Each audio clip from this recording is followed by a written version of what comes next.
Snap! Hi everyone. Welcome to the Rehash. I am your host, Tookie Kavanaugh. It's me and my big old forehead and some braids. How you doing? It's Friday night. Welcome. Glad you're here. Glad you're joining us. Genuinely excited for today's show. I'm always excited for every show, but like this one's going to be a doozy, you guys. All right. I'm here with my co-host, David. David! Oh, hey. Oh my God, David, you're festive. Right? Don't you think it doesn't look like the Christmas tree just burned down a house behind it? You're so festive. Yeah. How are you? Oh my gosh, look at you glorifying arson. I'm hanging in there. How are you? I'm great. I dig the braids. Thank I like that. you. It's to help, be low maintenance in the winter time. Don't There have you to go. deal with it, Makes sense. Yeah. How was your week? Oh, it's what can you update with, really? Where you have your routine. I see you every Friday. I go through cinematic misery. I tried to give you something good this week. I really did. I really do appreciate it, and it was an easy watch, but it was not. There was plenty to be mad at. Yeah.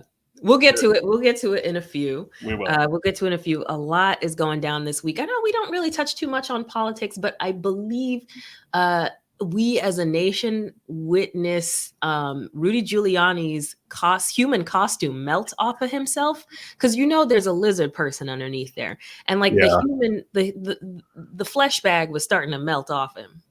He looked like an 8th grader trying to grow sideburns. Damn. It was not the chin strap. That guy's had a hell of a month. It's really been amazing. Not the chin strap. Listen. Yeah. Giuliani is already an Italian enough name. You don't have to plague him with the chin. I can say it. I've been mistaken for Italian at least 6 separate times. You have. Thank you. It's time for story time, isn't it? It is. So David, you intro it because I believe it's my week to do it is. Well, yeah. So Tookie and I, we are close friends in comedy and otherwise, and we know a lot about each other. We've traveled around, we've done shows, a lot around New England, and a lot of time in the car. So we haven't heard all the stories about each other, but we've heard a good amount. So this is us delving more into these mines of experience. Oh, by the way, welcome everybody who just joined us in the chat. I just got word that we have insulted the chin strap penguin community. And we should preface every episode with the fact that this show is wildly problematic. So apologies. So apologies to the chin strap penguin community. Yeah. Tina Talon. Thank you for joining us, though. Hi, Tina. We're very glad you're here. Yes, HR can confirm that this show is wildly problematic. We are on notice constantly. Mm-hmm. So yeah, story time for me. Another drug story, basically. Okay. If you tuned in a few episodes back, you'd know the story of how I did some accidental shrooms. Mm-hmm. So check out the archives on YouTube, catch up on all the episodes, because it's a really good time. Yeah. Like and subscribe, all of that. Mm-hmm. Accidental Shrooms is a great emo band title. Snatch that up while you still can. I play bass. So anyway, back in college, oh my gosh, like a decade ago. Can you believe it? So back in college, I got very sick. There was a point in time when I was like hospitalized for about 100 days. It was bad. It was real bad. Everybody was like, oh my God, you look so great. You lost so much weight. You look great. And I'm like, thanks, I'm dying. So anyway, I got sick to the point where I had trouble eating. I could not keep any food down. I was like sick, nauseous all the time. Just had no appetite. So my doctors put me on synthetic, but like really strong medical grade THC. Okay. Yeah. That's in weed. Yeah, the weed. Ooh, so cool doctors. I don't really do the weed very Hmm. much. Mostly because every time since I want to say the year 2015, so about 5 years ago, ever since I've tried to partake, and I'm not even, um, Hmm. I have incited accidentally a lesbian love triangle. So I don't weird things happen when I ingest certain substances. So anyway, Sure. so back to college. So I wanted to maintain my life like normalcy. It is a story for another show. Hmm. Thank you, Matt. But I wanted to maintain as much normalcy possible in my life and still attend classes, like try to at least graduate on time. I Sure. graduated a year after my projected date, but like, still like I was trying to do everything possible, keep up with assignments, all of that. Sure. So I was taking this well, I don't want to like, endorse a whole prescription drug. Let's call it the generic THC. So I was taking this stuff Right. while attending class. It wouldn't be the worst thing we've endorsed on this It show. might we've endorsed a lot of anyway. Yeah. Um so I'm taking this stuff Hmm. and I am in a medieval history class Hmm. at one point. And mind you, people in this class annoyed the hell out of me because we were doing this one segment. We were doing this one segment on like Renaissance art for some reason, even though that's like a whole different era in history. Okay. But these people, well, okay, let me not judge because maybe you don't know either.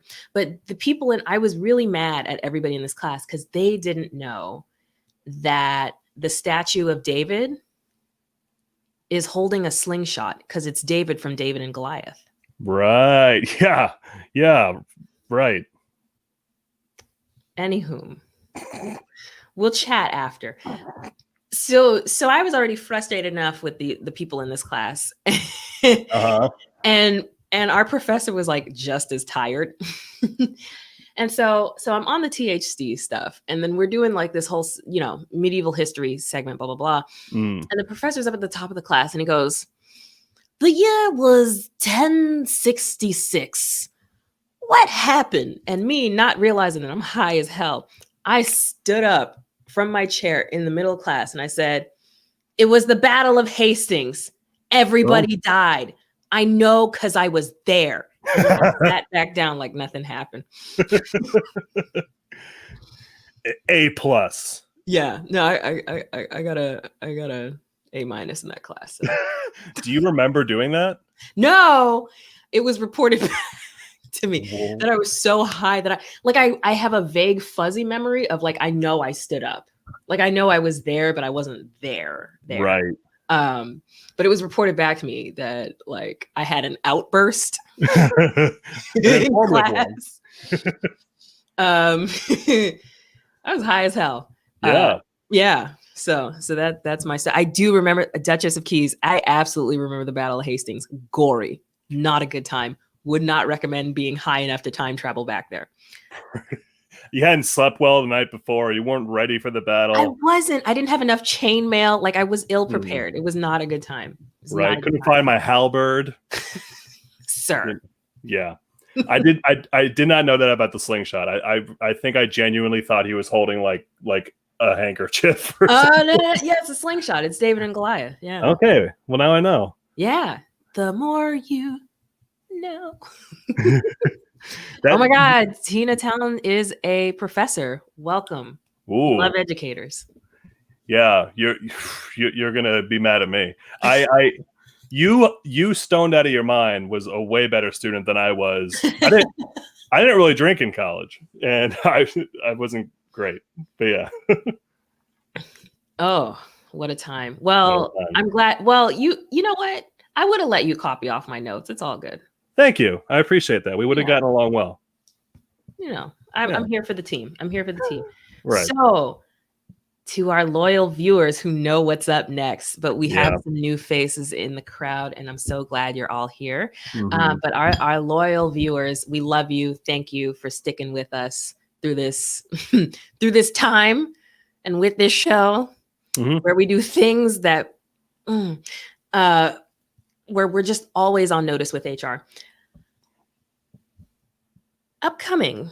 I'm ESL. Bear with me. Yeah, Coming right. up, we review our bad film of the week. The BFOTW. Don't pronounce it any other way, David. We're not trying to alienate the Muslim community. Right. The BFOTW. I don't have the balls to say it anymore. I've done it. Yes, every week I select a film, a classic piece of cinema. Yeah, that's what it is. Yeah. From the culture, and featuring predominantly Black casts. That's the hope.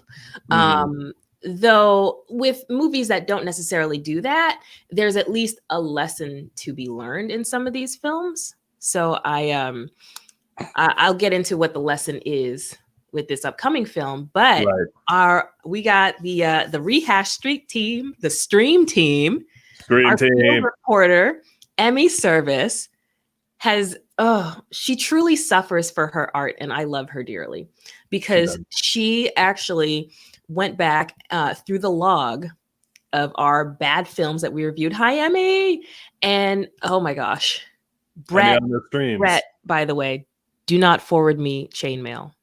Brett knows where I live, and it's scary because he'll do it. Yeah. So Emmy, captain of our stream team, went back and watched one of our earlier bad films. Ooh, the classic, the magnificent, the art film, the most brilliant commentary on race in America you'll ever watch. Yeah. Loquisha.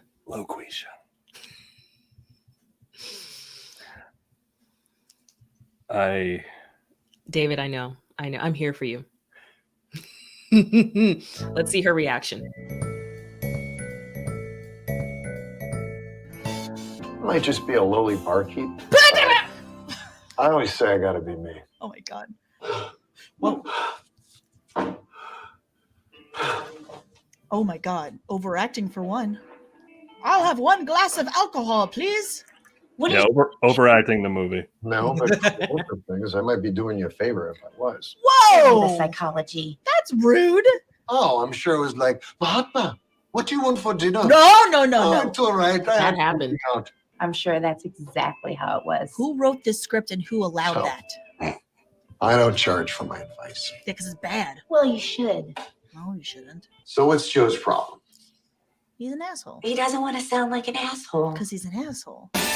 Loquisha. No! My name's Ted. Well, I started out as correct. I feel the same way, lady. I ended up as a Libra. We cannot do this. End of movie. Done. That's where it should have ended. And Right. Loquisha. And they didn't notice you were a Black woman when they met you? why is he not punching? Wait, you Loquisha. Don't feed into this. Oh, man. Right. It should have been him. Like, what the fuck are you talking about? Yeah. Movie. The chat is in disbelief, and I don't blame you. I suggest Yeah. you get the hell up. Well, I can assure you I have. No. In fact, I'm wearing some right now. No LeBlanc. He white, right? No, I don't know. Ew. I know, right? Ew. I missed that. No. This bad ain't exactly the full season. When See, that joke is funny now for different reasons. And again, not punched in the face. Why is this guy not getting punched in the face? And I'm just realizing that. Wow, look at that sweatshirt. I have a strong feeling. But the guy who reminds you of me. No! Stop kissing him. Moved through the whole film. Oh, you don't know Joe. No! That was a little weird, Joe. It's a lot weird, Joe. Yes, son. Okay. What Now is it's this? officially strange. Now punch him. No, I am not mocking Now you. he gets punched finally. Then what was that? What was I that, think there Joe? might be a black woman trapped in a white man's body. Boom. Lock the door. What is wrong with you? Nothing wrong with me. What's wrong with you? Oh, Shut no. up. No, you shut up. Oh, no. Shit. Sure, you been drinking tonight? No, sir. Oh, yes, he was. No. No. Excuse me? Oh, he better listen. Stop that. Stop it. Thank I you. ain't gonna stop nothing. Are you blackmailing me? Yes. No, I'm black femaling you. The greatest piece of dialogue in all of cinematic history. Tell about brick wall. That's what got them the Oscar. No more conversations with your ex-wife. I hate these. You are a better black woman than I am. No, I said it. Perhaps. Goodbye. do not forgive him. I hope to talk to you again sometime. Why is everyone happy? You'd like to buy a drink, Joe? Oh God, I hate this movie. No, don't be proud of him. I'm proud of you, Dad. No, stop being proud. Shit, you scared the fuck out of me. Punch him, Thought somebody was punch gonna him, murder me. please. Well, I haven't made up my mind yet. Good advice. Thank You you. took Oh, advantage finally of someone me, Joe. punched him. That hurt. You think Good. all black women sound like that? What up? How you two? Yeah. I could tell everybody you're a racist and a misogynist.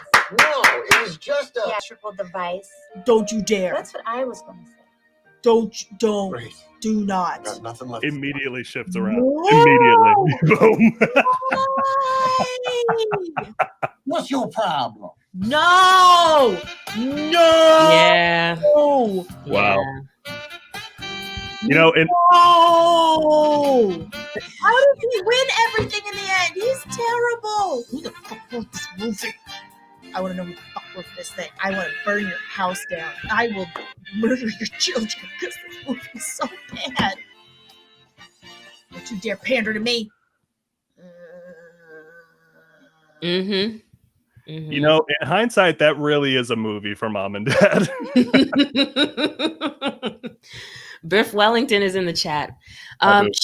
Shout out to Duchess of Keys and Tina Talon. Thank you so much to both of you for joining us this evening. Yeah, your reactions are correct. Mhm.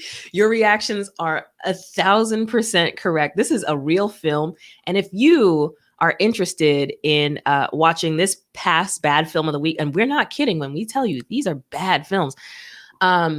If you are interested in watching this bad film of the week for yourself, it is available to stream on Amazon Prime Video. Watch with caution, or if you're high enough to travel back to the Battle of Hastings. You know, when we came up with the, you know, what we're going to do in the rehash, and you're like, yeah, you're going to watch bad movies. Because you're going to learn something. Exactly. You're going to learn something, and they're going to be, you know, like predominantly black actors and everything, black culture. I'm like, cool. And then Loquisha comes up, and I'm like, this feels targeted. Did I do something wrong, Toki? No, every film, despite how bad it is, Right. has a lesson to it. And this is a lesson in how not to talk about race. Check out our past episodes to hear us Yeah. talk about Loquisha. But thank you, Emmy. That was, Yes, thank you, great. Emmy, for suffering through that for us. That's friendship, that's love, Mhm. that's dedication. We love you, Emmy. Great theme. Check out Emmy's channel at your service on Twitch. She's right there in the chat. Yes, and her therapist is probably going to invoice us after that. So, are we ready for this this week's bad film? I can speak. I totally can speak. You're killing it. You're doing it. Yeah. We ready? Nobody can tell you're high. You're good. What? Actually, you want to know something crazy? Yeah. As part of my compensation package for a show, I got paid money, but as part of the compensation package for a show, I got an edible. I didn't take it. Like, it's still in my purse. How long has it been there? A long time. Like since, oh my God, since June. I did an outdoor show at a yoga weed garden, which was it was really cool. It was really, really cool. It was outdoor, very socially distanced. Everybody had masks. It was great. But yeah, they paid me money and edibles. So there's a gummy in my purse. It's still sealed. I'm pretty sure not expired. Okay. So if anybody wants a gummy, I think it's a yoga weed garden. That's a thing. I don't know if it's a federal offense to mail an edible to anyone, but like, hit me up. Anyway.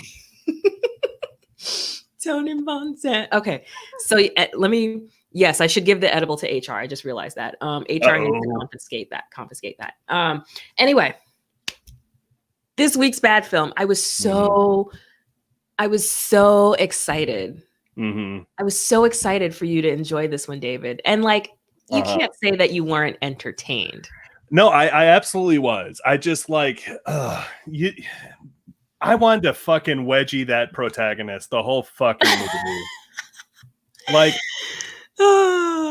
he looked like 80s bitch boy Zac Efron. No, Like not Zac Efron before the abs. Oh, it was real. Like I could just see his mustache struggling to come in that whole movie. The film we are talking about this week is actually Jean-Claude Van Damme's cinematic debut, his big screen debut, people. Mm-hmm. Everybody thinks it's Bloodsport. No, his big screen debut was 1986's No Retreat, No Surrender. And you're like, wait a minute, but this is like a mostly white cast. Mm-hmm. It's a movie with a lesson on tokenism. Yes.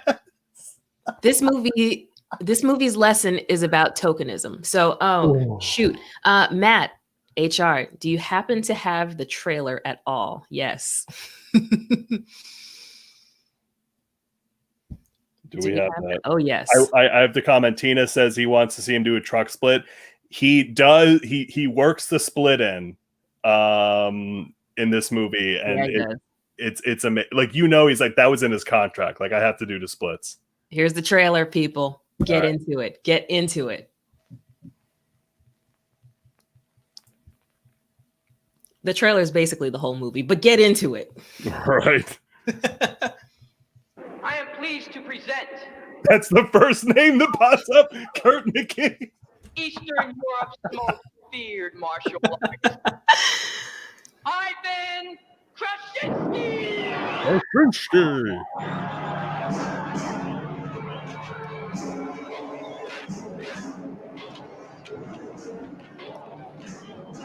It is so not about him, too. I know. He's hardly in it. Look at him flip out like, yeah, there we go. Boom. There you go, Tina. Tina wanted splits. You got the splits. But yeah, here's some tokenism. Well, not appropriation. That's it. That's appropriation, yes. I feel about fighting. Yeah, I do. These scenes. Jason believed with the dragon, but others didn't. Don't worry. I'm nobody's lunch. I'm nobody's lunch. I'm nobody's lunch. We stand a king. I do love that line, actually. Force my hand. An example must be made. You see? Ooh.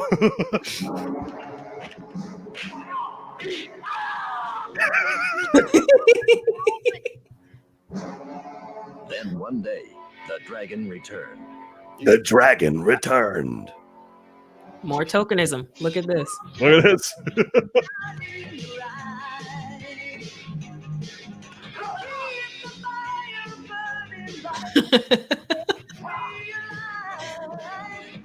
Look at the roll.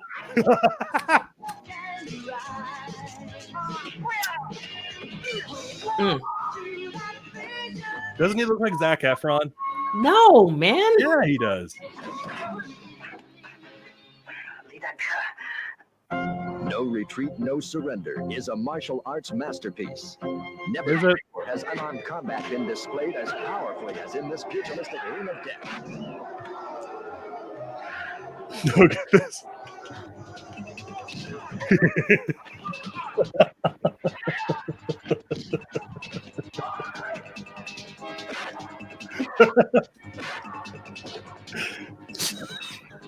Why is that punching bag holding? Yes. Clearly, you don't know karate. Look at this.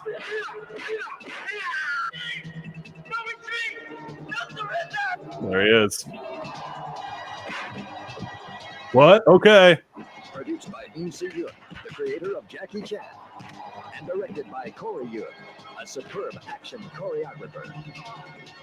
Ooh. No Retreat, No Surrender. Oh yeah, I forgot how it freezes there. Bottom line. Beautiful. You know, my favorite part of that whole movie is just the shitty Street Fighter punch sound effects. For every blow sounds the same. Like, Ugh. Yes. That movie is available to watch in its entirety on YouTube. Not to be confused with the sequel, No Retreat, No Surrender 2, which has nothing to do with the original movie. It's set in like Vietnam. Okay. Hey. Yeah.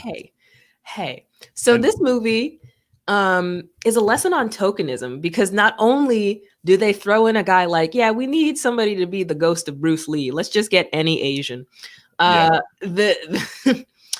protagonist BFF in the film is the token black guy who introduces himself with a rap. He shows up within 40 seconds. He's rapping.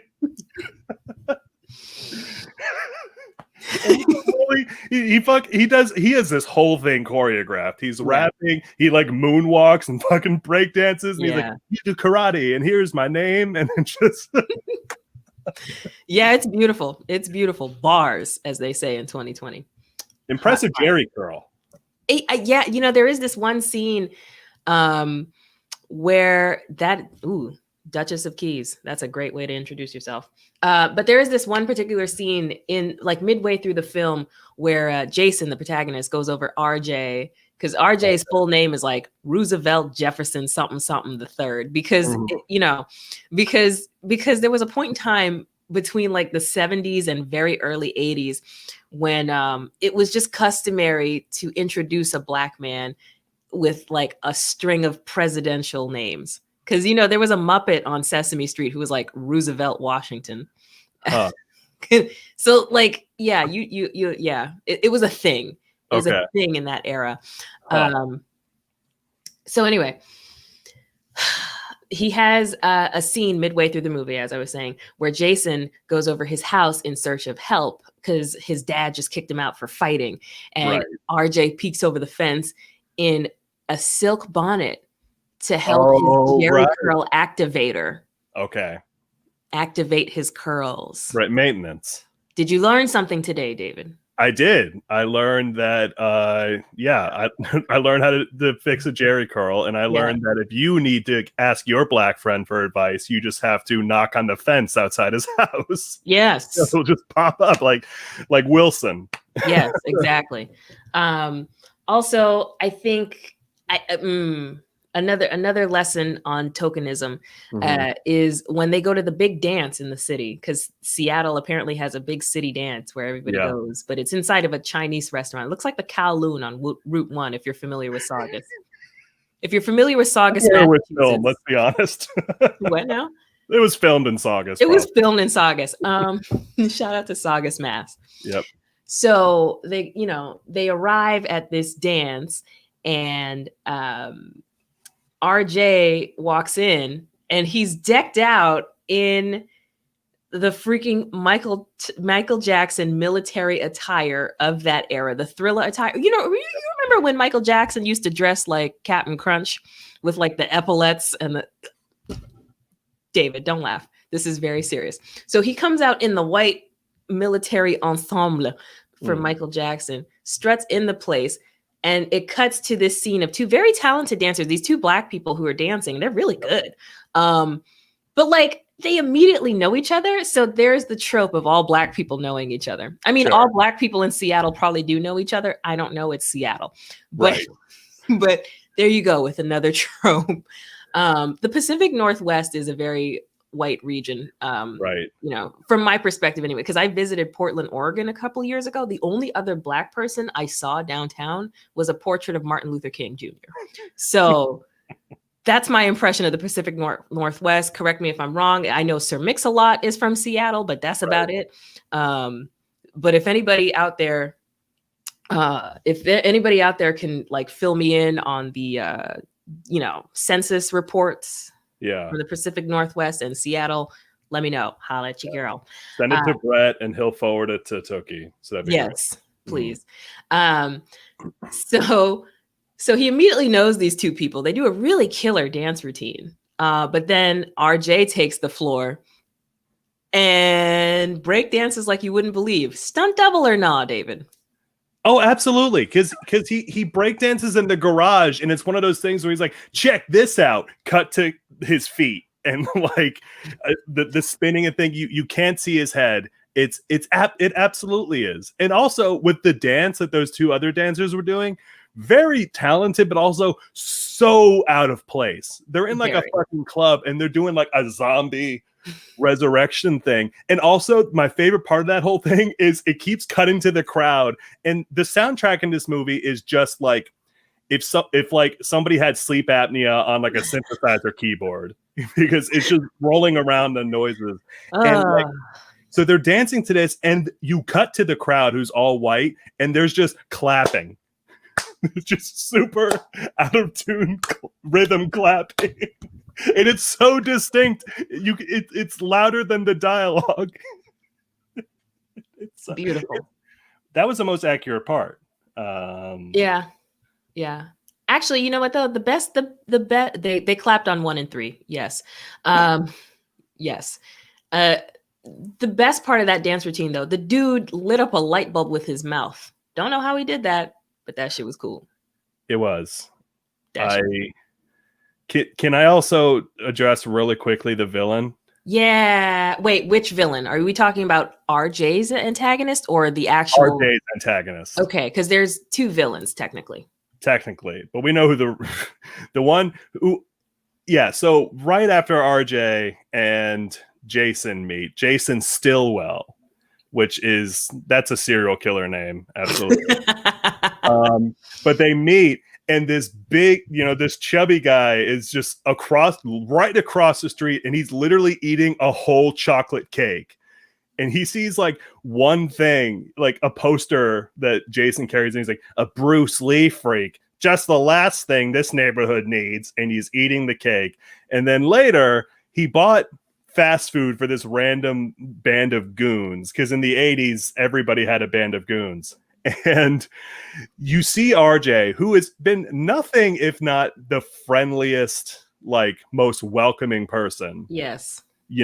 Like he is the black guide to our white main character. And the bad guy sees RJ, and one of the actually, David, I will say there's actually a technical cinematic term for that, but you're not allowed to say it. What is it? Magical Negro. Right. Carry on. Yeah. You're not allowed to say that. Yeah, I'm too afraid to say it too. But love you.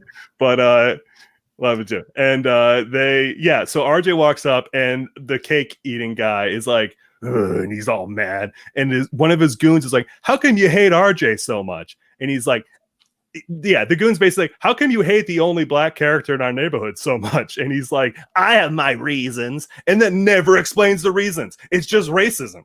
Yes. The reason is. Yes. It's literally it. It's literally it. He's the best actor in the movie too. I have to say, the fat antagonist guy. Oh, really? Absolutely. Absolutely. That's how you were going to say RJ. They gave him some real hard jokes that he had to make. They did. Like, they're signing up for the dojo, and he's like, can you spell your name right? And he laughs at his own joke for like 5 seconds. They did. Yeah, there was a lot of fat shaming in the 80s, man. I couldn't get on board. Like, it just doesn't hold up the way it does. It doesn't hold up anymore, where, the joke is he's large. Right, because they kept calling him fat boy. And yeah, that doesn't hold up in 2020, but it was very jump over something. It was really weird. Yeah, but it was very of its time for its humor, where somebody's weight is the punchline. And so that's what I guess that's what they were going for, because this movie is very heavy on the trope. So, the bully person, large. Sure. Yeah. Sure. Yeah. Sobering reality. That's what I'm here to ground the show. That's what that movie was. Was the way Brett, we've talked about this. The waistline was the punchline. Whew. Brett. If you want to beat up Brett in the chat, go nuts. I love Brett's here because he he makes it so I'm not the worst white guy in this show. Damn it. Yep. Damn it. This was the whole premise anyway. Yeah. So yeah, so the actual villains were supposed to be, I don't know, a freaking mob that wants to set up dojos as a mob front. Which sounds amazing. The Sopranos would have been so much better if they employed martial artists to do all this shit. I am so into that. And Jean-Claude Van Damme is playing a Russian. Yeah. Because Rocky.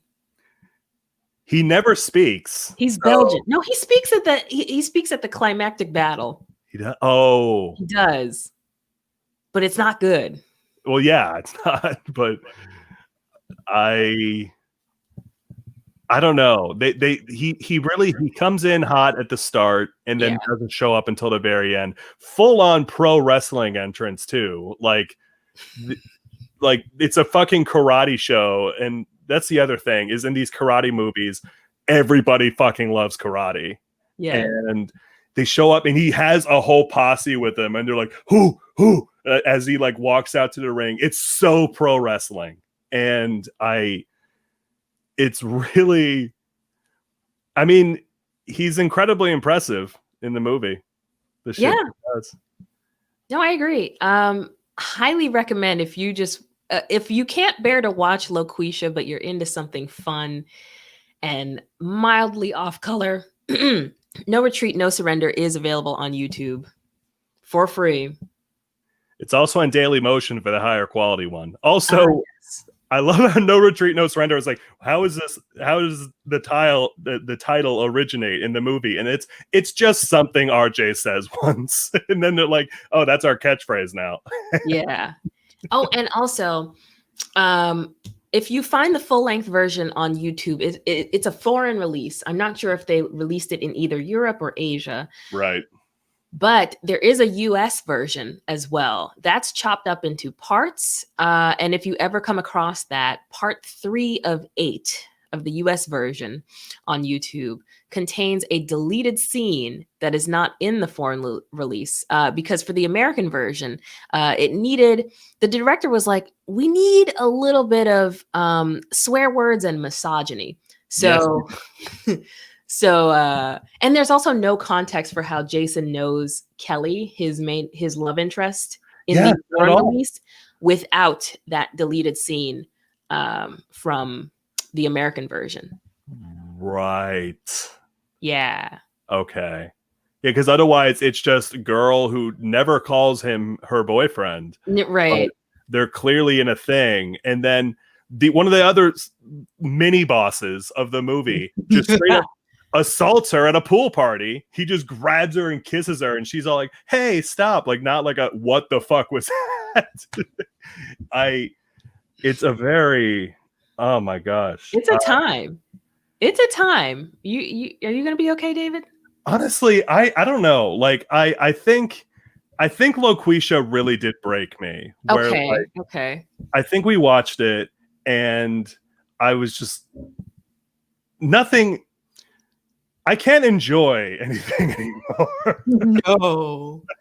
I could go. I've never seen Casablanca. I could go watch that now and be like, what the fuck is this shit?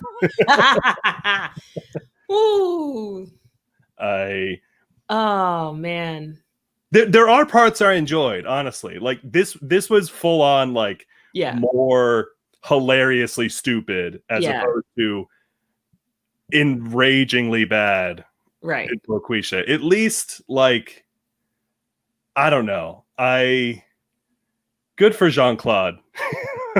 I'm really glad this didn't damage his career. Because this very well could have been Jean-Claude Van Damme's Neo Ned. Don't look up Neo Ned. We keep bringing up Neo Ned. I know that's part of why we're on notice with HR. You say Neo Ned in the mirror 3 times. Oh my God. HR cancels our show. HR just yelled at us to stop bringing up Neo Ned. Sorry. So we got to chill out. Yeah. But also, one last point before we move to our next segment in terms of tokenism. The guy, that split though. our protagonist, Jason Stillwell, is a Bruce Lee stan and invokes the freaking spirit of Bruce Lee. The ghost of Bruce Lee comes to an abandoned house to train with Jason for what we don't know. Because it's not like he knew there would be a big battle. He just was training for spite, I guess. He's like, I have nothing else to do. Right. I'll help out this doofus with these problems. So the ghost of Bruce Lee comes in. The actor portraying him, I'm not even sure if he's Chinese, to be honest with you. I don't know for sure, but it felt like the director was like, you're Asian. Ghost of Bruce Lee. You vaguely resemble this guy. Right. You kind of got the hair like, oh, okay, hold on. Kim Tai Chung, and he is Korean born. Yeah. And he was a Bruce Lee stand-in in Game of Death. So okay. All right. Okay. Well, I'm not that mad. Not too bad. Not too bad. Not too bad. All right.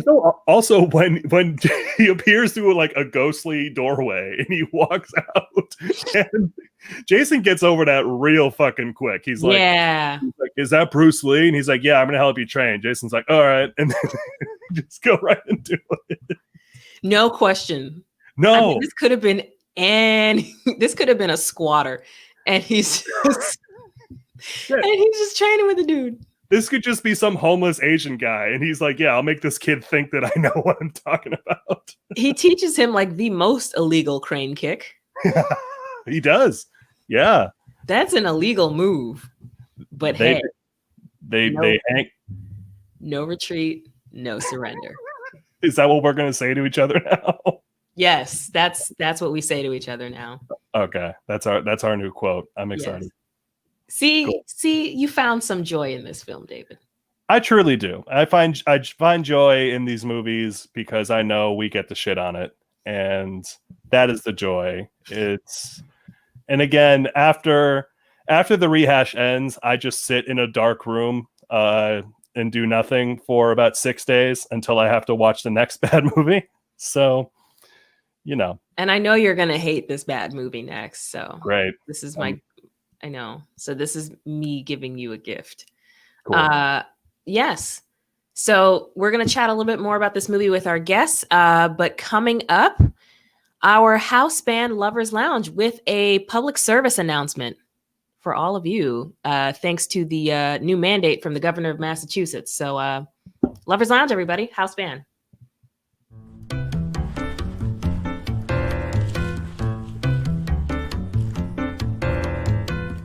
Percocet, Molly Percocet, Percocet, Molly Percocet, represent, gotta represent, chase a check, never chase a bitch, mask on, F it, mask off, mask on, F it, mask off, mask on, F it, mask off, chase a check, never chase a bitch.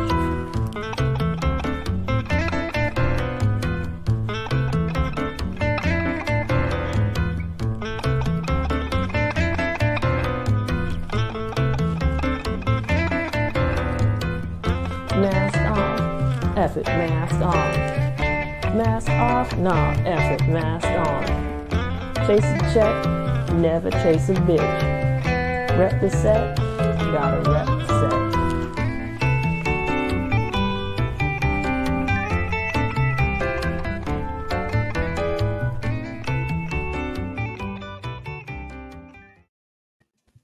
All right, Lovers Lounge, everybody.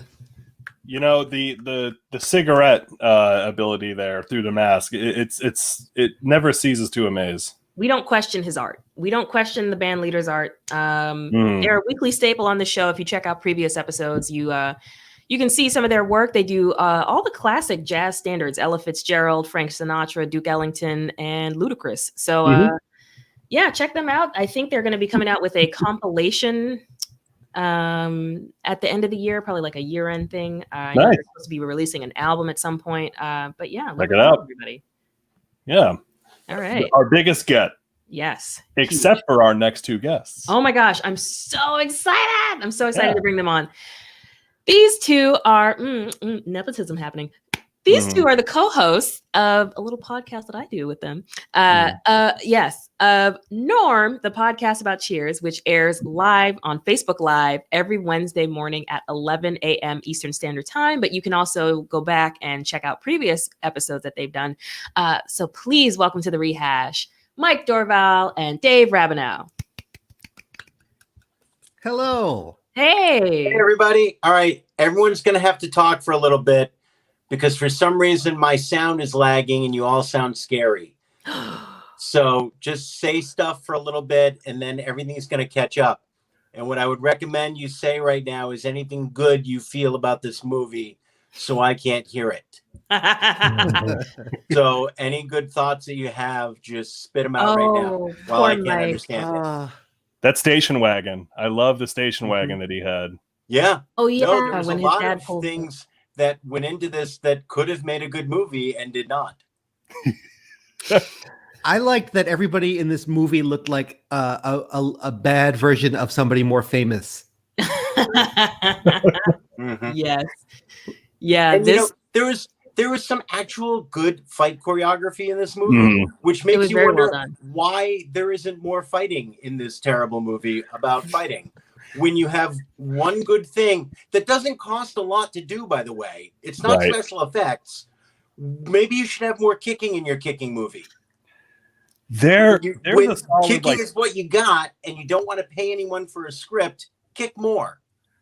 There's like a solid 20 minutes of this kid like having hissy fits and like going into his room and slamming the door. Like he flips out. Like I hate this movie because it made me identify with the bullies. Oh, I hate this movie. wait. Which bully though? Which bully? All of the bullies. Anyone who hurt the lead character. Okay. I was like, you know what? I get it. So I get it. And so the big guy, that lead character looked like everyone who made fun of that guy for overeating. When everyone's like, I've got my reasons. Yeah, it's because everyone's mocked him for 18 years. Jeez. He finally found some kinship in the dojo, people who accepted him, and everyone around town who didn't. Yeah, he probably did want to hurt them. Yeah. Wow. So you empathize with, I mean, see, here's the thing. The way the movie frames it is that you're not supposed to like him because of his weight. I don't like him because of his personality. Because we're in 2020 and we don't assess a person's value by their body size. We're woke. So I don't like him because his personality is trash. So you have empathy for that bully, but do you also have empathy for the mob bosses who want to make fronts out of dojos? Okay. And in the 80s, this is a genre of movie that was out a lot, but they explained it better. Even if it didn't make a ton of sense, they would at least tell you, all right, we need these dojos because the ghee shipments are the perfect way for us to smuggle coke into the country. And they didn't even do that. They didn't even tell us why they wanted these dojos. Right. And I can't explain to you in 1986 how many dojos there were. Yeah. It was you're not going to sell us your dojo? We're going to go across the street to the other dojo and get that dojo or one of the empty storefronts because you know what a dojo is? It's a mat in a room with mirrors.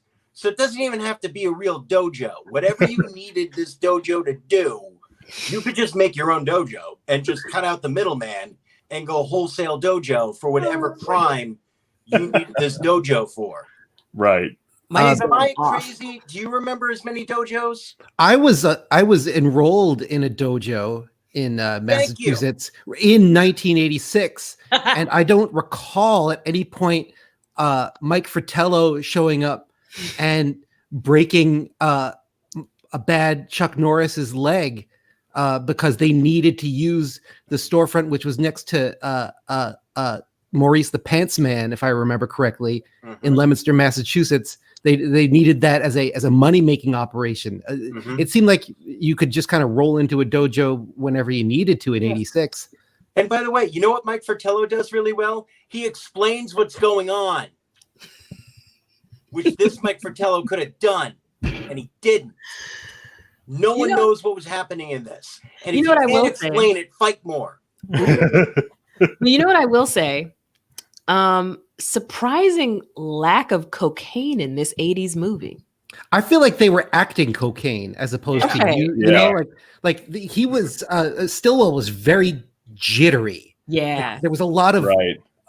Like I could feel his heart palpitating, and I feel like he was showing have us that coke. Dirk Diggler middle part. You were coked up. Also, I'm pretty sure that cocaine was in all of the baked goods that the one antagonist just kept eating. Oh, yeah, a cocaine cake. Mm-hmm. Cocaine. And can I also point out, if you're going to have the title of the movie in the movie, which I respect, you've got to justify it a little bit. So the first time they say "No Retreat, No Surrender," which is a great title, by the way. Sure. Great title for a martial arts movie. Mm-hmm. They're about to get into a rumble at the restaurant with the bullies. RJ and not Dirk Diggler look at each other and they go, "No retreat, no surrender." And then the owner of the restaurant comes out and they surrender and immediately retreat. That's the first time they say it. And the whole movie gets gone. It's like if in Bloodsport, someone bled and went, "Oh, that's not okay." Right. No, we bleed. It's blood sport. It's a really bad movie. Help. I'm someone who defended Pixels. This is not a good bad movie. Well, it's they probably really thought out. There's no effort. No one tried to make a good movie here. Like, that's what makes a good bad movie. When you know what? They did their best. No one did their best here. No one put in a good effort. I think we can. I'm mad. I think we can give them like some credit. I mean, nobody did their best. No, you can't. But they did a lot. I mean, there's a 40-minute dream sequence in the middle of the movie. It wasn't an actual dream, Dave. I don't think it was a dream sequence. I think There's it no actually extra effort for a dream sequence. He just came in. There wasn't even fog. I got Bruce Lee there. Maybe Bruce Lee has something more to add than, hey, what if you did push-ups? That was his training. Bruce Lee showed up and was push-ups. He showed up the spring thing that our moms all had. Right. He showed up and was like, "I have way more sandbags we can hang from the ceiling," and he just threw that at him for a half hour. That was terrible. And if Bruce Lee came back, you know there was bad shit going on in China in 1986, right? I have a professor who was in a certain square when some shit went down. Thank you. Yeah. Tina, fact check. It was yeah.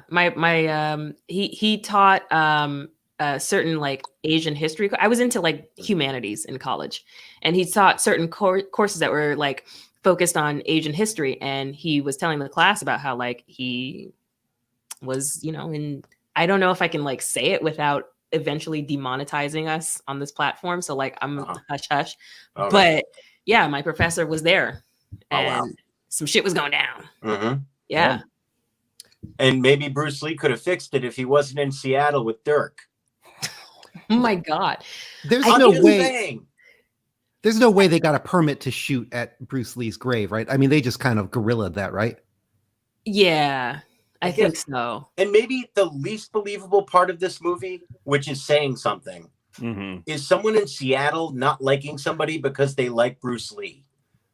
Yeah. Oh, yeah. It's like people in Pittsburgh getting mad at you for liking Roberto Clemente. It's Seattle. Everybody loves Bruce Lee. Is there anybody with a higher overall approval rating than Bruce Lee?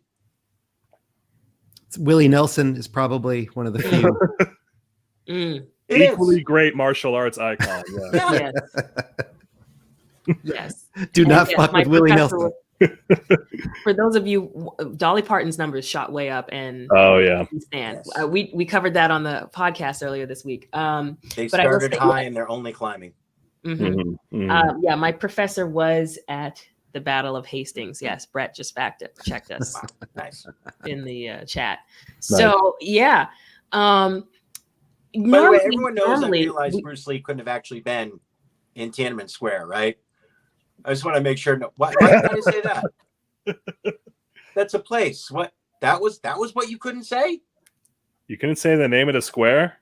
No. Okay. I'm trying to help this channel grow. Oh, okay. So you're saying that now we won't get aired in China? Yes. So okay. I'm sorry. I'm trying to get an international market. I'm trying to help us. Nice job, Daryl Morey. Do right by everybody I'm here. not pretending Tiananmen Square didn't happen for monetary value. I'm sorry. You're a I'm better going person full than me. Daryl Morey. Nope. Power We may have lost China, but we shot up way high in Pittsburgh with that Thank you. Roberto Clemente thing. Shout out to Pittsburgh. Yeah. I'm trying to be helpful. Seeing those Pittsburgh numbers, you're welcome. I'm just trying to be helpful. So yes, normally every week, David rates the bad film of the week on a scale of how much white guilt he feels after watching. Yeah, I'm gonna say this is 4 sandbags hanging from the ceiling, full of white guilt. I'm gonna say that. Okay, that's solid. That I will avoid, but then they'll swing back around the beam and then hit me in the face. Damn. 4 times. Damn. Just like it did to RJ, to hilarious results. Yes. You don't remember that? He comes in. I remember. Oh, sure. That was just a bad scale. Okay. I think we're all carrying it with us. You're expecting a bigger pop on that. I apologize, David. No, that's okay. It's I was right there with you. But Hey, you're also talking about your white guilt, so I didn't know what the respectful way to respond to that was. No, it's okay. Part of the fun part about doing a show on Twitch is not having pops. So. There you go. I come from a long line of nodders. That's how Jews take in emotions. We just, it's like baby dovening. It's just. That I can attest to that. Yes, Dave, how did this movie make you feel? How did it make me? It really did. It really did make me feel like I was on cocaine. I was nervous. I was upset. I was telling Dave before we started. I watched this movie in chunks around parenting, and it made me a worse parent. I was short. I was emotional. I really did. I felt like I was just finishing and listening to an Eagles album at 3 o'clock in the morning in 1981, and everybody was kind of trying to go home, and I didn't want them to leave. That's how I felt, and that's how I still feel. Oh my! Did you learn anything about tokenism through that film? Yeah. I learned that I learned reverse tokenism because I learned that even the worst white person is apparently a better vehicle to star in a movie than the most qualified person of color.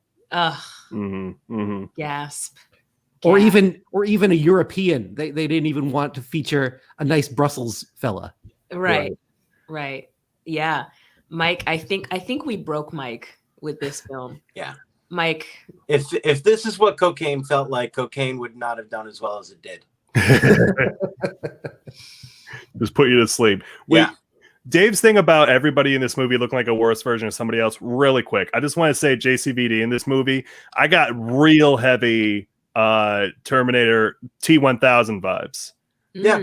Real heavy. Yeah. Okay. I want to make It's an interesting time because he's a worse version of Arnold Schwarzenegger, and he's also a worse version of Jean-Claude Van Damme. He really is. But they were going for Ivan Drago. Yeah, he was a worse Drago. Yeah. He was a worse everything. It was his first film. It was his first film. Did you guys? He was also not very careful with the fight choreography. No. According to some of the research. Ooh. Yeah. Really? Yeah, he got in trouble for kicking everybody too hard. Scandal. Dave, you were saying. I just wanted to know, did you all think that was Francis Buxton from Pee-wee's Big Adventure through the whole movie? No. I was just like, oh, it's his first movie too, but it was not his first movie. No. Yeah, everybody is a worse Francis version. Buxton is a gifted actor. That was not him. Oh my goodness. So Mike, what's your rating? Ooh, hiccups. Why do I have hiccups on my own show? I all right. So I mean, is it supposed to be on a scale of white guilt? I mean, it's very high on the white guilt because there's a lot going on. The RJ stuff it's been covered quite a bit and was clearly offensive.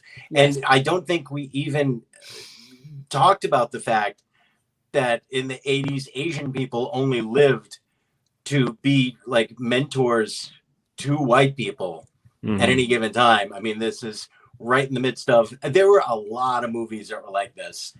And as bad as the RJ stuff was, even at that moment, there was a part of you going, oh, I don't know if that's okay. Yeah. But still blindly accepting that, oh, this Asian person has totally found their purpose. Right. Where RJ got to be an actual living human, Bruce Lee was a ghost. Yeah. Yeah. He only existed and he wasn't even allowed in the nice house. To go to the abandoned one. Yeah. Damn. It was really, really bad. Yeah. It was really bad. Oof.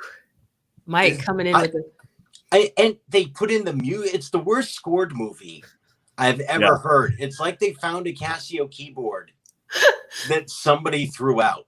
Yep. And that's how they scored the movie. And they put it in. So the rap was offensive enough, but he clearly, like they said, hey, we're going to put the music in later. So he rapped, and then did you notice that the bed did not line up with the rap at all? No, God, no. Yeah. Oh, it was terrible. It was really, like, I felt really bad for that guy. Because I feel like there was a version of this movie where he did better. Sure. I don't know if we'll ever see that cut. Release the Snyder butthole cuts of Cats. Yeah. I mean, I think on my scale, it's I don't know. It's 2 Legend of Bagger Vances. Ooh. Yeah. Ooh. I'm Double sorry. legend. Ooh. Because it's Bagger and it's also a whole other nation offended. Yeah. So there's a lot going on here that's really troubling. That's legit. That's legit. Do we love or hate the beautiful Wait. irony? I don't even know what the subject is, and I know the answer. It's hate. Okay. Do we love or hate the beautiful irony of the fact that the actor who portrayed RJ goes by J.W. Fails as his name? That's the actor. Sorry, I do love that. I shouldn't. Yeah, I love that. Yeah, I love that. Yeah, unabashedly. I like to imagine he adopted that name after the movie came out. I mean, this movie peaked in the credits. J.W. Fails and an actor named Sugarfoot. Which, in the martial arts community, I would love if somebody could comment on this. Is that praise or are they mocking him? It was like, oh man, his feet are sweet. Or if it's like, oh, Sugarfoot over here, you don't have to worry about that guy. I can't tell if that's a compliment or not. Sugarfoot. We don't know. I think we'll have to do some research. If our stream team ever wants to do the research and react, we'll put in a word. So it sounds like a slur for diabetes. Yeah. That's the keys. Yeah. You right. So are we ready? Are we ready for a little game we like to play here on the Rehash? David, you ready? I am ready. Yes. So we play a little game segment called What's Your Deal? So we deal you out a bunch of numbers. So you get to pick between any random number between 1 and 8, Mike and Dave. And we'll deal you out some questions with that number. Okay. All right. Pick a number, any number. Mike. 5. Number 5. David, shall you handle this or shall I? I'll read it. All right. So this is just to Mike, or is this to Mike and Dave? Just to Mike, and then Dave, you pick the next one. All right. So Mike, which is harder? Trying not to laugh at any of the serious parts in No Retreat, No Surrender, or Jean-Claude Van Damme doing a Russian accent? I mean, it's much harder trying not to laugh at the serious parts because any accent that wasn't like clearly French in 1986 was Russian. So I can only speak for my untrained ear. If you told me that's what every Soviet citizen sounded like, I completely bought that. But like in the birthday party scene, I know what happy people are supposed to look like and sad people are supposed to look like. And that wasn't it at all. Right. I've seen people at a grave. They don't look like that. Yeah. Are they all holding Bruce Lee's favorite flowers? Well, they don't have to tell the person because the person knew it was their favorite flower. Right. Like when you actually go to the gravestone, you don't need exposition. Right. My grandma knew what flowers she liked. Right. Who are you telling? Help. Love it. Oh boy. Dave, pick a number. 6, please. Number 6. David, you want to administer? Sure. Dave, number 6. Which should you feel more guilty about? The origins of Thanksgiving or not seeing your family for Thanksgiving this year? That is bleak, but Whew. All right. Yeah.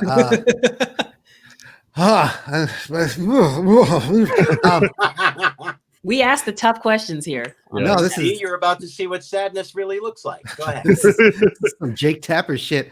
I think it's important. I honestly, I feel no guilt about not seeing my family on Thanksgiving. I mean, I love them. I don't need to. I have a thrice weekly Zoom call with my immediate and some extended family, which is I'm realizing over the past 6 months is more than I've talked to almost any member of my family. So I'm I have my cup runneth over in that sense. Whereas the first Thanksgiving was an atrocity that continues to scar this nation to this day. Yeah, let's go with the origins of Thanksgiving, and I'll send some apology cards to my family, who is definitely not watching this. Yeah, we got it. I think that was a relatively positive answer. So that, I like it. I'm relatively positive. Yeah. Mike, pick an answer or pick a number rather. 8. Number 8. Ooh, okay. Who's more racist at Thanksgiving every year? That one uncle you got or Trump? Trump. Hands down. Well, I mean, my uncle, he didn't actually put anyone in a cage. You're right. I mean, You're right. And he pretends a little bit. You know, like you got the uncle who say like, no, hey, and here's why this joke is okay. You got to be really good friends with this guy to make that joke. Like he qualifies more. And at least like Trump doesn't qualify anymore. He just says the racist thing and then says, oh, by the way, I'm also not racist. Like my uncle will build that into it ahead of time and he'll soften it for you. He'll let you know the racism is coming. So you're kind of like, all right, ready, here it comes. Trump just sucker punches you with the racism.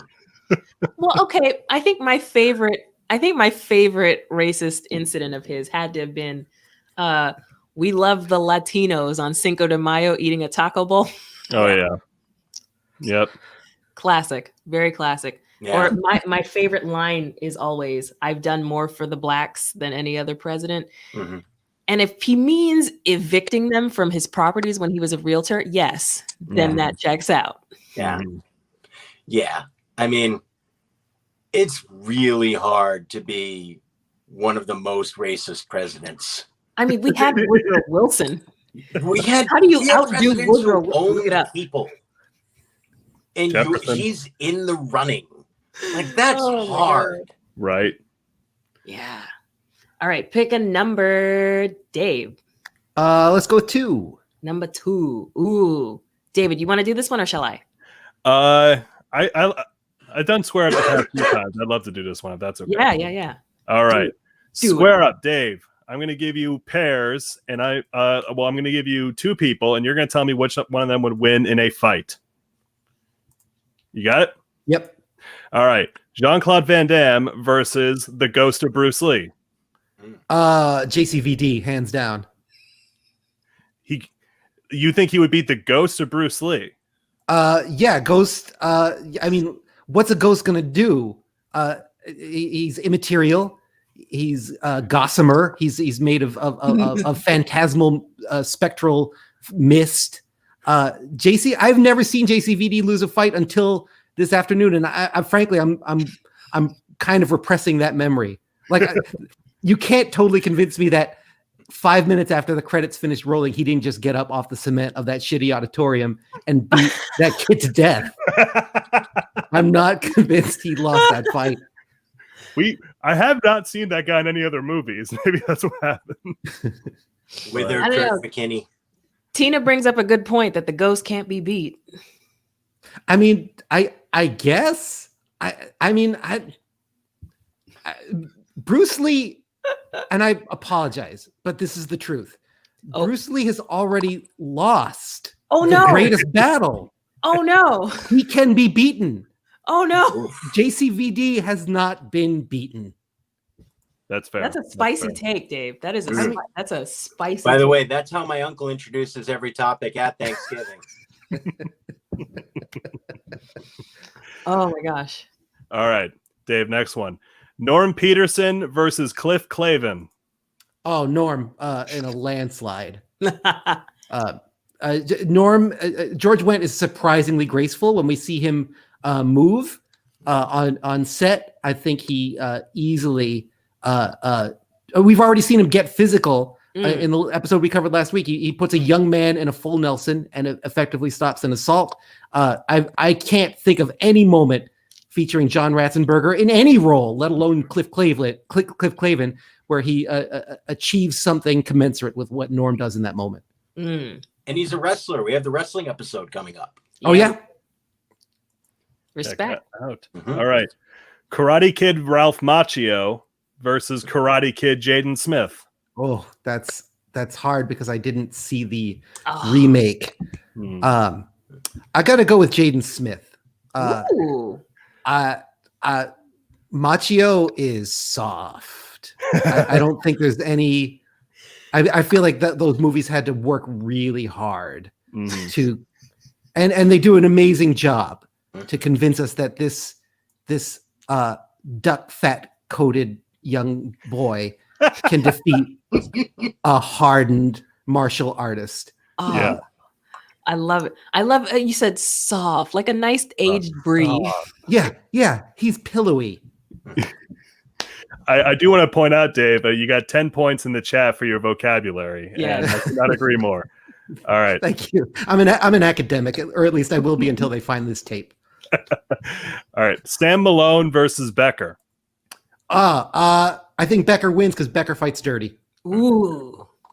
Becker pulls out all the stops. All righty. And in a dance-off, RJ from the movie versus actual 1986 Michael Jackson. Oh, his double though. It's hard because, like Mike pointed out, I feel like this movie really did RJ dirty. Like they just didn't put it. I feel like we didn't see the best possible RJ. Yeah. That said, I mean, Michael Jackson is undefeated in anything related to movement. So, you know what? No, I'm going with RJ. Ooh. I can't pick Michael Jackson. I'm sorry. There's too much baggage there. Yeah, I'm not gonna. I'm gonna say RJ pulls out the miracle. The miracle. They cut to his feet and it's miraculous. They do. Too much unaccepted Jackson movement. I'm with you. Oh, that is a loaded statement. All right. Pick a number, Mike. 7. Is that still open? Number 7. Yes, it is. Okay. Oh, this is. You want me to do it, David, or shall I? Or shall you? I'll do this one because we got your favorites. All right. All right, Mike. Which American holiday is more overhyped, Thanksgiving or Christmas? I mean, I'm a fan of them both. Mm-hmm. I realize I've been coming in hot negative so far. I think I would say in terms of overhyped, I would probably say Christmas. And I say that as a big fan of Christmas. But Thanksgiving carries with it a lot less pressure, a lot less buildup. There's a simplicity to Thanksgiving that is really nice. And, for the most part, we still don't have people arguing about a war on Thanksgiving.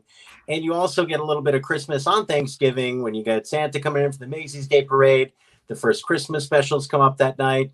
Thanksgiving has got a lot going on that's right. And you also still have the anticipation of Christmas coming up. Whereas with Christmas, now you got the dead week until New Year's. Right. And then you have to pretend that New Year's is fun. But wait, and then that you week got is January. Kwanzaa. What is that? That week is Kwanzaa. I mean, that's why I like Kwanzaa so much.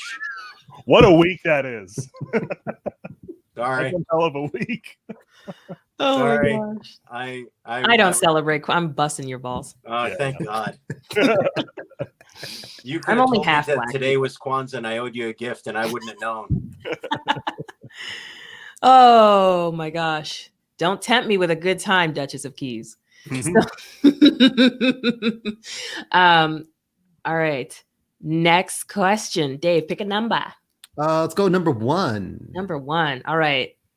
One gotta go. That's the name of the game. So I'm gonna give you 2 pairs, and you gotta tell me which has to go forever. Okay. So one gotta go. All cake or all pie? All cake. Ooh. Okay. Cake is far too often. Cake is frequently overrated. Ooh. All right. All right. Pie's got a wider. There's a lot of really bad pie, but there's more exceptional pie than there is exceptional cake. Okay. All right. All right. One gotta go. Stuffing or cranberry sauce? Stuffing. Ooh. Love my homemade cranberry sauce. The only thing I really want on Thanksgiving is the homemade cranberry. My mom's recipe. It's like the one thing my mom could cook. She was a terrible cook, but this was a great dish she made, and we cook it to this day. And I'll say goodbye to stuffing. Ooh. All right. The chat is not happy with that. I know this is. I don't tell anybody that I'm in Rhode Island. Is it appropriate for me to defend Dave for a second, though? Oh boy. You can get stuffing at other times. Cranberry is very specific to the holiday. Okay. All right. All right. Ooh. All right. I Next. I got stuffing yesterday. Did you? No. But thanks for ruining the magic. That's what I'm here for. Yeah. All right. Next up. One gotta go. Ice cream or brownies? Brownies gone. Oh. Brownies and cake. Like cake's less attractive cousin, the brownie. Damn. Oh my God. This chat is getting turned.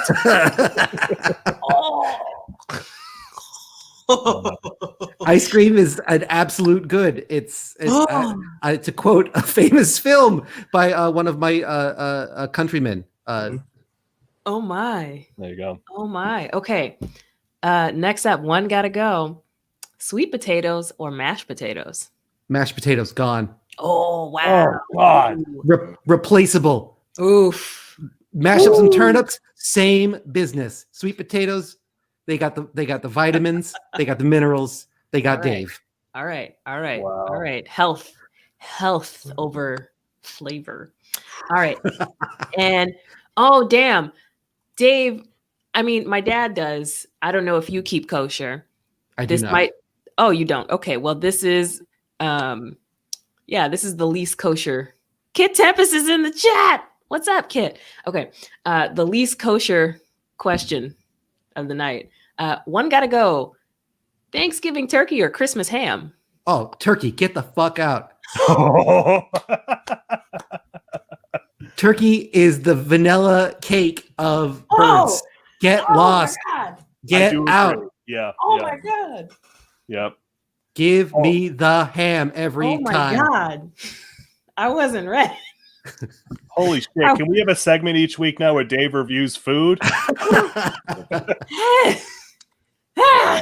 wasn't ready. I'm just woof. All right. That's the spiciest one gotta go we've had in a while. I'm here to have opinions.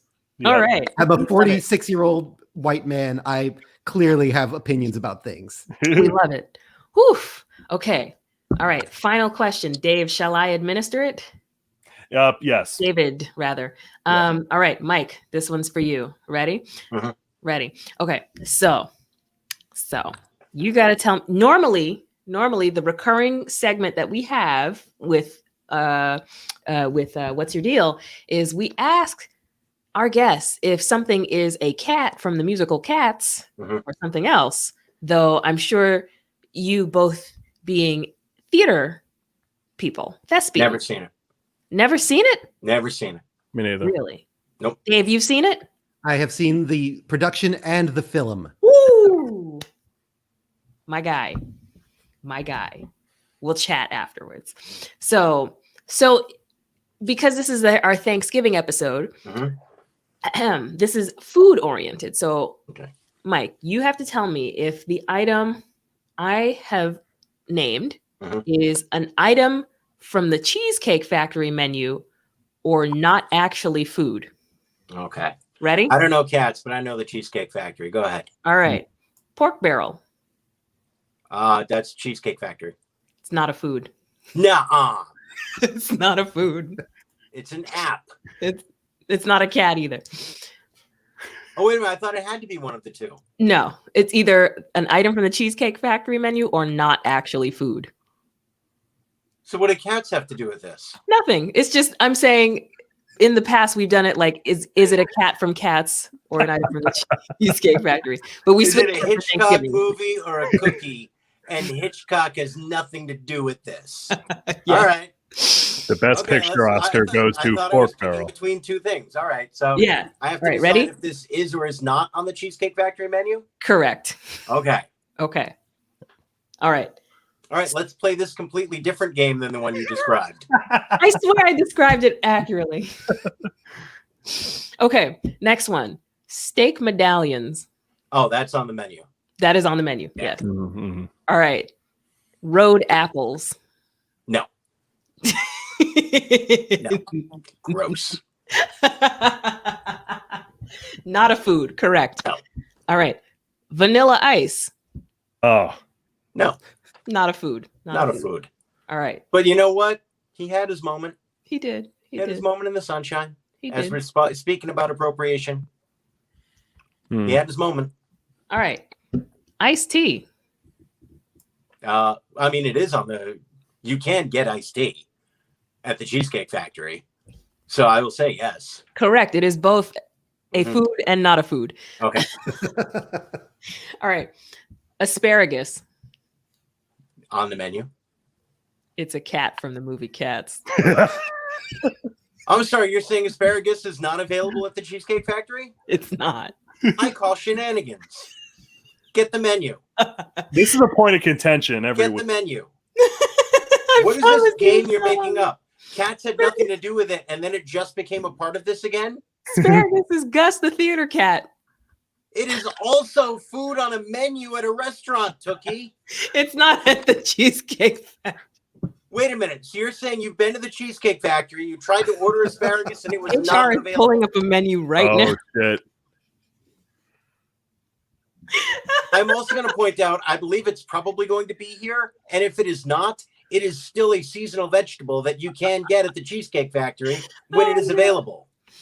It's not there. It's not. HR is trying real hard to not misspell asparagus. Oh. What is this game?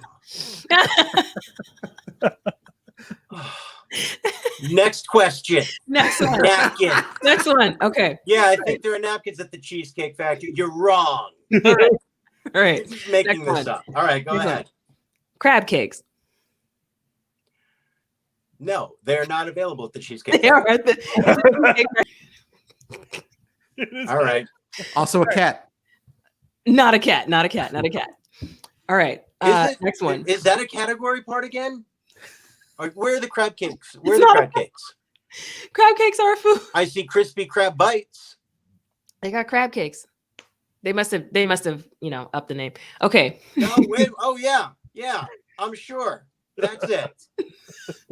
No. Okay. Next one. That's. Can I get my points for being correct about that last one? What? About crab cakes not being on the menu. Well, because I guess they named it something stupid. Yeah, and made it differently. But it's crab cakes. They renamed. I think they rebranded their crab cakes. If it was a crab cake, they call it crab cakes. Mike, we'll Venmo you your There's point. a hamburger on there. They didn't call it a beef sandwich, Tookie. If it's a crab cake, they call it a crab cake. Bite-sized crab cakes. Okay, next one. The size makes a difference, which is why a brownie isn't cake. Oh my God. Mike, there's only 40 of these left. So. Okay, ready? Can we just watch the movie again? Okay. All right, next one. Factory nachos. That's on the menu. Cheesecake Factory. Yes, it is. That is right. All right. Condoleezza rice. I feel like I'm going to get in trouble. It is not. She is not on. She's not a food. Yeah. She's not a food. That's correct. Okay. Although that is a very old Rick Jenkins joke. Oh my. Rick and I have to chat. Well, no, it wasn't a terrible joke. Okay. Maybe it was. I don't know. No. It was right after. Okay, so right after 9/11, which is the way all not offensive jokes start. So the cabinet members were all like separated and put into safe spaces. And so Rick's joke was, yeah, they've hidden Condoleezza Rice. She's on the menu downstairs. Huh. Yep. Oh, that is a very 2001 Comedy Studio joke. Yeah. If you don't know, now you know. Definitely check out the Comedy Studio. They're doing all virtual shows for the foreseeable span of this pandemic. Mm-hmm. But once they're live, catch Mike and I there because we're pretty regular. Right? Yeah. We're performers. Yeah. We were until we disrespected the Condoleezza Rice joke. Oh, don't let her see this episode. Now we're borderline. Damn it. That's like, okay, the Chinese government and Rick Jenkins are now going to have words with me. The two powerhouses coming forth. We've offended the Hong Kong in so many different ways. Oh my God. That's true. All right. Next one. Glam burger. That is on the menu. That is a menu. That's a menu item. Okay. Mm-hmm. All right. Tide Pods. What is it? Tide Pods. Not on the menu. Not a food. Not on the menu. Okay. Griddle bone. Not on the menu. Correct. That's not on the menu. Dave knows that is a cat from the musical Cats. And lastly, wellness salad. That is not on the menu. That's a Cheesecake Factory item. That is on the menu? A wellness salad. I want to see the name wellness salad. Listen, if you're just pulling a Tookie, I'm not. Where we call up the menu and there's a salad there and you're like, well, there we go. Got it. It was described as something about your wellness. Okay. All right. Wellness salad. Yes. I'm completely wrong on that one. Wellness salad is an item and just further goes to prove that you were wrong about crab cakes. I wasn't though. Bite-sized crab cakes. Crab bites. Well, they rebranded. Word cake was nowhere in that description. They rebranded since I made this list. Since you made this up. Yeah, they've rebranded since 40 minutes ago. Yes. Yeah, I'm sure they've been adding a lot of new items in the last 9 months to the Cheesecake Factory menu. I mean, yeah. Now's the time. It is the time. Yeah. It is the time. This has been a stretch of aggressive restaurant expansion. Oh my God. Okay. All right. That has been What's Your Deal here on Rehash. Guys, tell us about the show. Plug it. Tell the audience where they can catch you. All right, I'll go. So every Wednesday we do a podcast that's not actually a podcast because we haven't figured out how to podcast yet, but it's on Facebook Live currently. And it's called Norm, the Cheers podcast. And every week we are recapping and breaking down a successive episode of the greatest sitcom in history, Cheers. and it's very fun. It is Dave, it is Tookie, it is myself. We break it down. We bring it into the 80s. We bring you into the 80s. We talk about everything that's going on. It's delightful. And then when we have time, we do a Celtics recap every week and figure out what's going on. So this week is going to be pretty interesting. Yeah.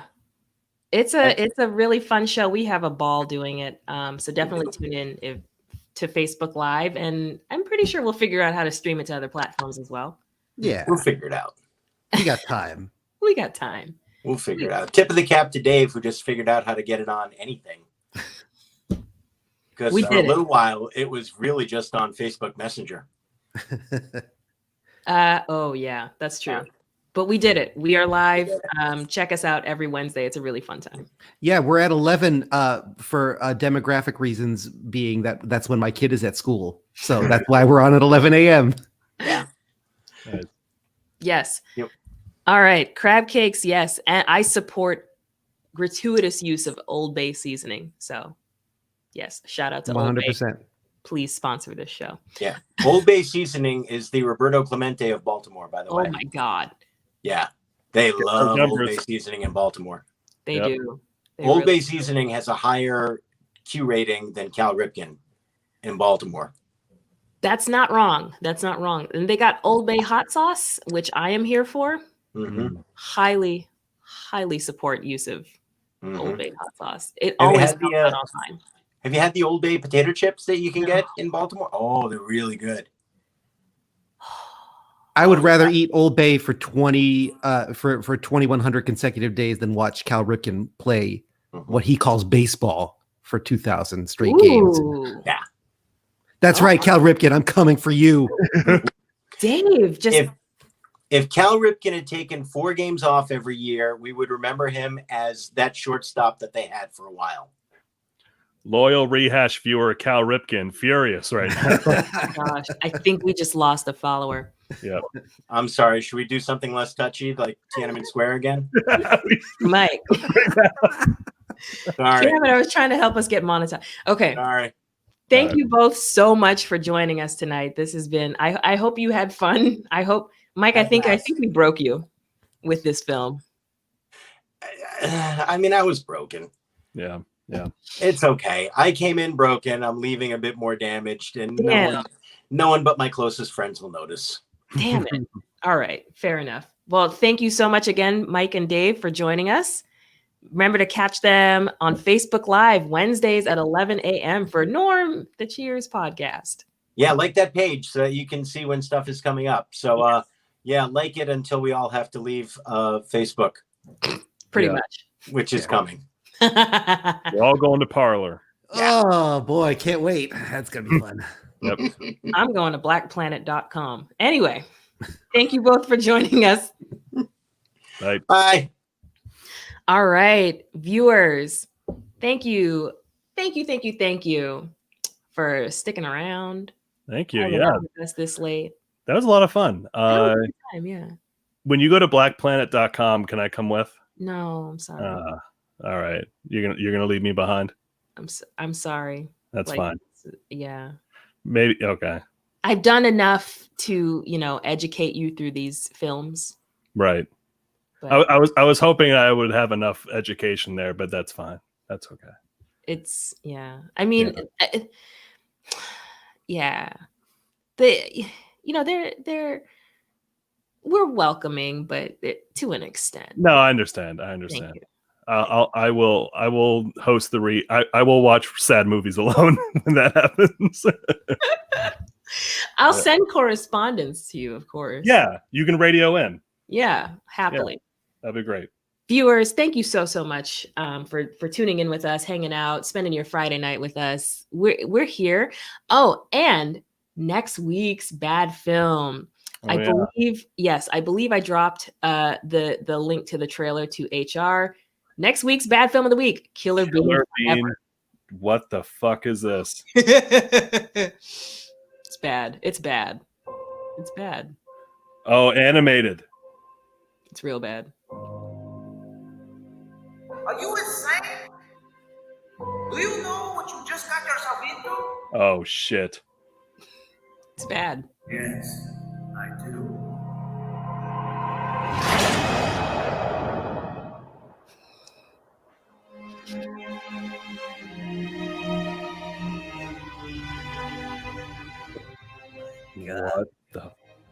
massacre.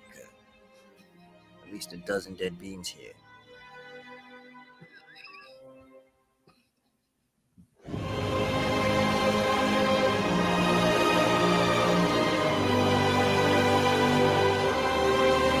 David, your face.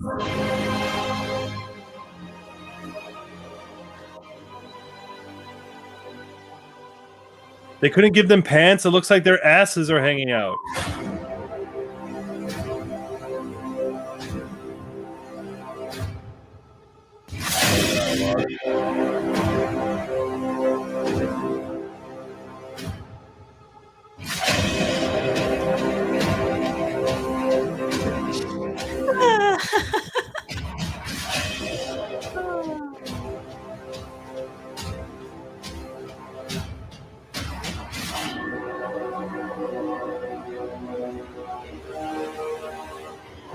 Whoa.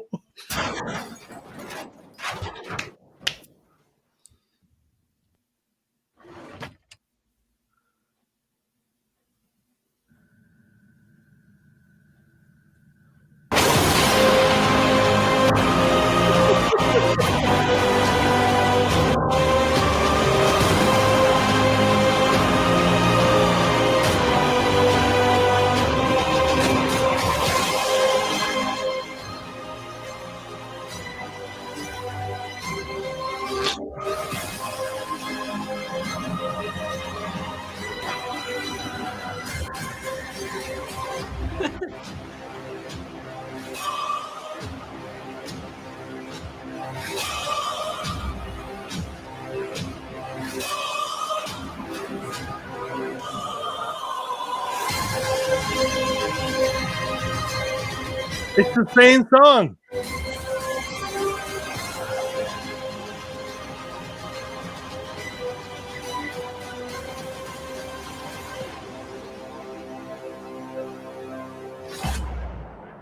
Forever. Forever.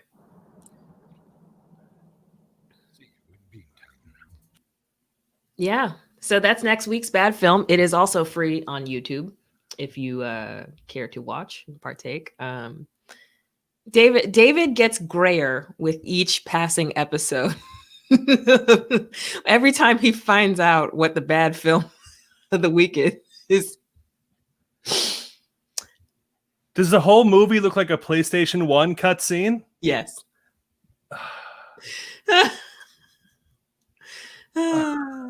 Sorry, y'all. HR here.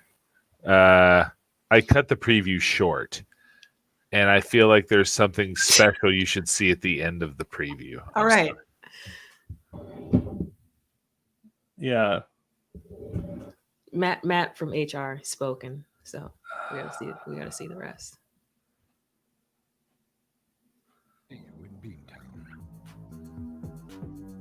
They better have some good food in Beantown.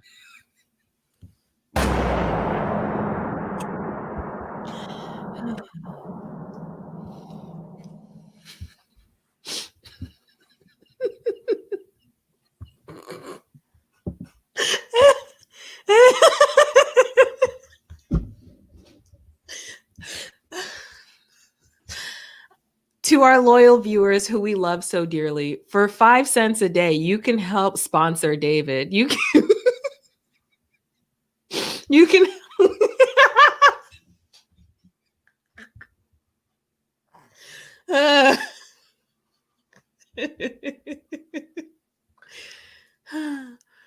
Please like, subscribe, comment, share everything, all 2MB Studios. Thank you so much for joining us tonight. Next week, Killer Bean forever, because we love you. Love you, David. I'm going to call my sponsor.